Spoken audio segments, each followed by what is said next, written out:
अस्सलाम वालेकुम। आप देख रहे हैं नाइन ब्रदर्स इंटरनेशनल टीवी और मैं हूं नसीर जर्मनी के स्टूडियो से। आज एक हमारे पास ऐसी शख्सियत हैं जो ऐसे मुल्क में हैं जहां से सूरज इनके घर से निकलता है उनके और इनके घर में ही डूबता है।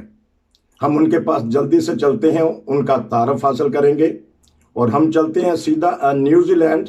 न्यूजीलैंड की क्रिकेट टीम गो के दौरा मनसूख हो गया, इस बारे में तो कभी और दिन बात करेंगे। आज हमारे साथ बहुत ही प्यारी शख्सियत हैं।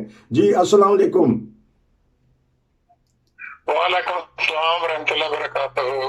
कैसी जी तबीयत साहब, क्या हाल चाल है? कैसी तबीयत आपकी, कैसे हाल हैं और कैसा मौसम है आजकल वहाँ? अल्हम्दुलिल्लाह, यहाँ आजकल मौसम बहार शुरू हो गया है जी पिछले 2 हफ्ते से। और आगे समर आएगा जी तो दिसंबर जनवरी फरवरी यहाँ मौसम गर्मा होता है जी। और दिन बहुत लंबे होते हैं। 16-17 घंटे का दिन होता है। तो सर्दियाँ बस खत्म हो रही हैं। ठीक। अब मैं थोड़ा सा और ऐसी बात कर लेते हैं फिर। ये किस तरह सूझी आपको, किस तरह ख्याल आया कि पाकिस्तान के 4 मौसम छोड़ के तो आप न्यूजीलैंड ठंडे मुल्क में चले जाएं? और कब गए आप? मैं न्यूजीलैंड सीधा नहीं आया जी और हम मौसमों से तो नहीं डरते। ठीक। पाकिस्तान में भी 4 मौसम है। जी वो अलग बात है कि बहार और खुदा बड़ी छोटी होती है, जी गर्मियां बहुत लंबी हो जाती हैं। ठीक मैं पाकिस्तान में था तो कहीं पाकिस्तान में ही पढ़ा हूँ। ठीक। और जब मैंने एमएससी की तो मुझे पीएचडी के लिए जाना था। अमेरिका का इंतजाम हो गया था मगर मैं अमेरिका नहीं जाना चाहता था। तो वहाँ वक्त ज्यादा लगता है। तो इंग्लैंड का हुजूर ने कहा था कि जमात इंतजाम कर देगी। वो इंतजाम किसी वजह से हो नहीं सका। तो मैंने हुजूर से दरख्वास्त की कि मुझे आप अफ्रीका भेज दें ताकि मेरी अंग्रेजी भी इम्प्रूव हो जाए और मैं मसरूफ रहूं अपने शोबे में। अच्छा तो मुझे फिर हुजूर लगेगा। ठीक ठीक। अब हम ठीक है। अब मैंने तो कहा था चलें 1-2 मिनट हम इस तरह बात करेंगे। अब असल में जो आपने पाकिस्तान का नाम लिया, पाकिस्तान से ही सिलसिला शुरू करते हैं। तारफ अपना करवा दीजिएगा, नाम बता दीजिएगा, वालिदैन का नाम बता दीजिएगा, बुजुर्गों का जिक्र खैर हम करेंगे। जी अब अपना नाम वगैरह तारुफ वगैरह करवा दें। मेरा नाम मोहम्मद असलम नासिर है जी और मैं अपने वालिदैन का पहला बेटा हूँ। जी। हम 5 भाई हैं, बहन को कोई नहीं है। जी। और मेरे वालिद साहब वाक़ जिंदगी थे, मोहम्मद इसाक अनवर। वो अपनी जवानी में ही 40 एज थी जब उनकी डेथ हो गई रवा में ही। तो उनके घर में मैं पहला बच्चा था और मेरी पैदाइश मई 53 की है, रवा की। तो फिर मेरे वालिद साहब सिंध में ट्रांसफर हो गई, वो सिंध चले गए। तो मैंने बचपन सिंध में गुजारा है कुछ साल। और फिर हम वालिद साहब वहाँ घोड़े से गिरे तो बीमार हो गए, तो फिर वापस आए और फिर वो वापस काफी देर बीमार रह के बेड पे थे। तो फिर उनकी डेथ 71 में डेथ हो गई थी। तो मैंने मैट्रिक रब्बा से किया था, एफएससी भी रब्बा से, बीएससी भी रब्बा से, फिर एमएससी कायद-ए-आज़म यूनिवर्सिटी इस्लामाबाद से की थी। और उसके बाद मुझे स्कॉलरशिप मिल रहे थे अमेरिका के, मगर मैं अपने यूनिवर्सिटी में मेरी पोजीशन थी, सेकंड पोजीशन थी।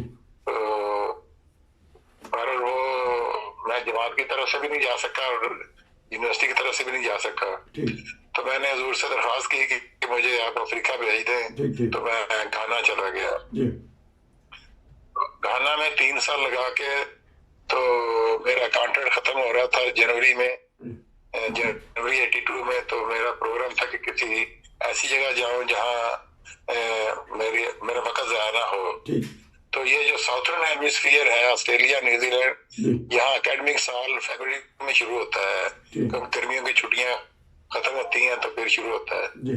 तो मैंने ऑस्ट्रेलिया और न्यूजीलैंड अप्लाई किया। तो दाखिला तो मेरा ऑस्ट्रेलिया भी हो गया था पीएचडी के लिए, मगर स्कॉलरशिप नहीं मिला। तो न्यूजीलैंड की एक यूनिवर्सिटी है, बल्कि वो ऑस्ट्रेलियन यूनिवर्सिटी से भी काफी आगे है, ओटागो यूनिवर्सिटी। जी। तो वहाँ फिर मुझे स्कॉलरशिप भी मिल गया और मैं फिर चंद माह के बाद वहाँ घाना से पाकिस्तान आया, शादी की और न्यूजीलैंड आ गया। तो न्यूजीलैंड आने से कह लें कि 1 साल पहले मुझे नहीं पता था न्यूजीलैंड कहाँ है। तो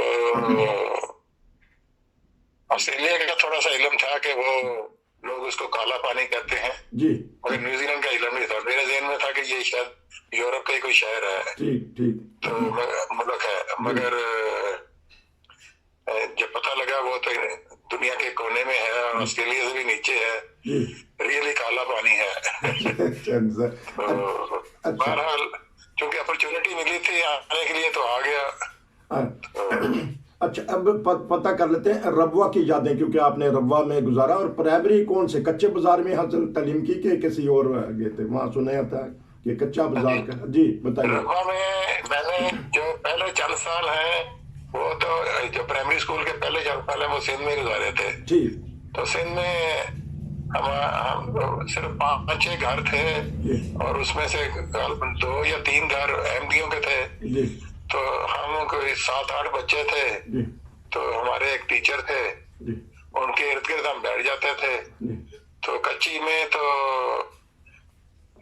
जो वो बताते थे सुनते रहते थे, उनके करीबी थे, उनका एक डंडा था आगे से गोल था पकड़ने के लिए, तो काफी लंबा डंडा था, तो वो गर्दन में डालते थे, अपनी तरफ खींच लेते थे जिसको बुलाना था। तो उन्होंने मुझे बताया कि पूछा खुदा क्या है, मैंने कहा कि पता नहीं। कहते खुदा हमें खाना देता है, रोटी देता है, कपड़े देता है, हर चीज देता है। अगले दिन उन्होंने फिर पूछा कि खुदा कितने होते हैं? मैंने कहा 2। कहते कौन कौन है? मैंने कहा एक अम्मी और एक अब्बू, क्योंकि वही मुझे कपड़े देते थे। अच्छा। तो उस वक्त मैं 4 साल का था। तो मैंने प्राइमरी के पहले 3 साल वही गुजारे हैं। फिर जब हम रबा में आ गए हैं तो 4th क्लास में दाखिल हुआ था। प्राइमरी स्कूल था, ये कच्चा बाजार एक जगह थी इंतजार रहमत में, तो वहाँ 4 और 5 की, और उसके बाद हाई स्कूल चले गए। रबा का जो हाई स्कूल है उस वक्त एक ही हाई स्कूल था, तो और वहां से फिर मैंने 69 में मैट्रिक किया है। अच्छा जी। और मेरी फर्स्ट डिवीजन थी माशाल्लाह, मगर इतनी अच्छी नहीं थी क्योंकि मैं मजदूरियां भी करता था और रात की ड्यूटियां भी करता था और पढ़ता भी था, तो इस वजह से वो फिर बहरहाल फिर भी फर्स्ट डिवीजन लेना मतलब मैंने अच्छी कामयाबी भी कर ली थी। अच्छा, तो मेरा एक सवाल और मैं कर लेता हूँ कि वो जो डंडा पीर था, जो मास्टर साहब थे, वो उस जमाने में तो पिटाई भी होती थी, मारते भी थे बच्चों को, या उन्होंने और उनसे क्या आपने सबक हासिल किया उस जमाने की तालीम का? प्राइमरी का मैं बात कर रहा हूँ, छोटी उम्र के। नहीं, उस वक्त जो टीचर होते थे ना, बल्कि हम जब रवा में आए हैं 62 में, तो उस वक्त भी रवा में अक्सरियत जो टीचरों की थी वो हमें अपने वालिदैन की तरह हम उनको समझते थे और वो हमें अपने बच्चों की तरह ही सलूक करते थे। वो उनका बच्चा हो या दूसरा हो, वो एक जैसे ही सलूक करते थे और हमारे कैरेक्टर को बिल्ट अप करने में वो उन्होंने बहुत बड़ा रोल अदा किया है। हमने जो कामयाबियां हासिल की हैं वो बुनियाद उन्होंने रखी है जी, माशाल्लाह। तो वो मारते नहीं थे, काफी उम्र के थे, मगर वो आवाज देते थे, अगर बच्चा कोई नहीं सुनता था तो जो से तो उसके गले में वो अपनी डंडा जो है, अपना डंडा वो डाल के अपनी तरफ खींचते थे, ठीक तो जो दिलाने के लिए जी। तो अच्छा, और फिर प्राइमरी स्कूल में भी इसी तरह जो टीचर हमें मिले वालिदैन की तरह थे। हमारे वालिदैन के मतलब उस वक्त जमात में अक्सरियत अहमदी थे, पाकिस्तान में रवा में खास तौर पे, बाहर से बहुत इक्का दुक्का कोई आता था, तो माहौल बहुत अच्छा था जी। और स्कूल का गैर अहमदी इर्द गिर्द से अपने बच्चों को रवा भेजते थे ठीक पढ़ने के लिए कि उनका कैरेक्टर सही बिल्टअप होगा। तो हाँ जी, अब वालिद साहब का ही थोड़ा सा जिक्र खैर कर लेते हैं। उनको आपने चलते फिरते देखा, क्योंकि आपने कहा था कि वो बीमार हो गए, लेकिन उनको जिस तरह वो वाकफ़े ज़िंदगी थे तो उनको मुतहर्रक देखा अपनी ज़िंदगी में, जिस तरह, क्योंकि बड़ा बेटा है वो तो देखता है अपने वालिद साहब को सारी जगह। हाँ जी, जरूर देखा है। जो पहली नसीहत उन्होंने की कि और सच बोलना है हमेशा जी, और जमात का वकार कायम रखना है। तो मैं बहुत छोटा था, तो उन्होंने बताया कि मेरी जब शादी हुई तो हम बस पे गए थे। मैं मेरे बड़े भाई थे इस्माइल मुनीर साहब, जो मरबी सिलसिला थे। अच्छा। इसाक के वाले साहब। हाँ जी। और अलियास मुनीर के वाले साहब। हाँ जी, हाँ जी, हाँ जी। और आपकी दादी थी। तो हम 3 गए थे और वापसी पे आपकी अम्मी को लेके घर आ गए थे। मगर घर जाने से पहले पैदल जाना था, तो रास्ते में उस वक्त अड्डा जो था वो ये मस्जिद मुबारक के करीब था। हाँ जी, हाँ जी। तो वो वहां हम उतर के मस्जिद मुबारक चले गए कि 2 नफल पढ़ ले। मेरी वालदा बताती है कि आधी रात तक नफल पढ़ते रहे।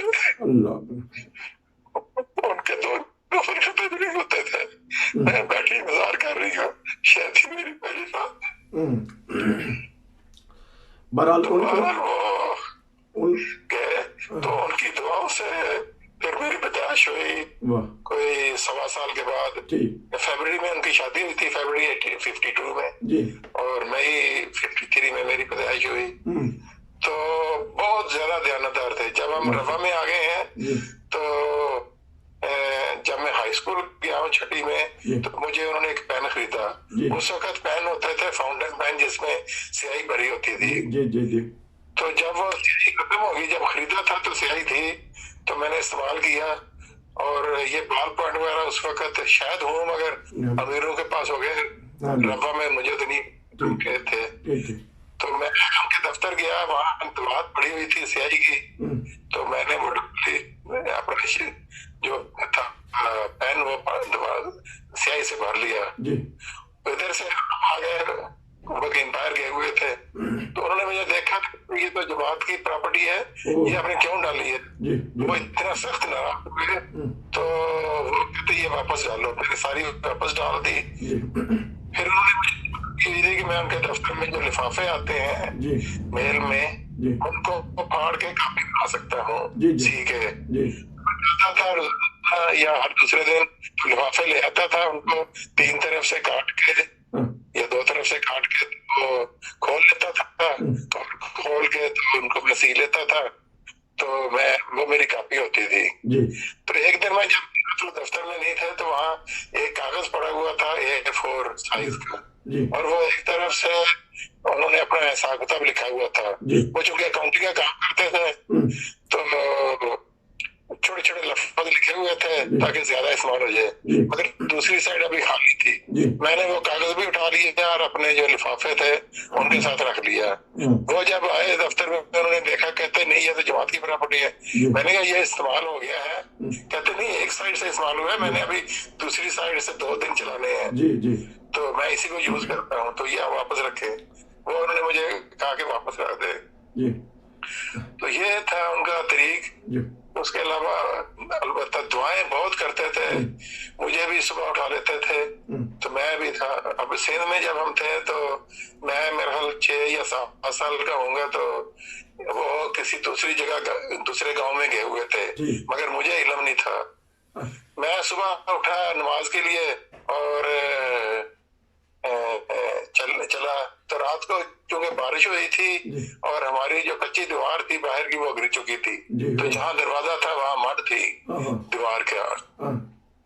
तो मैं उसमें फंस गया और रात में सारी रात रोता रहा। तो मतलब रात से रात के सुबह फजर से लेके दिन चढ़ते। जब मेरी वालदा उठी तो उन्होंने देखा कि असलम तो बिस्तर पे नहीं है, ये कहाँ गया है?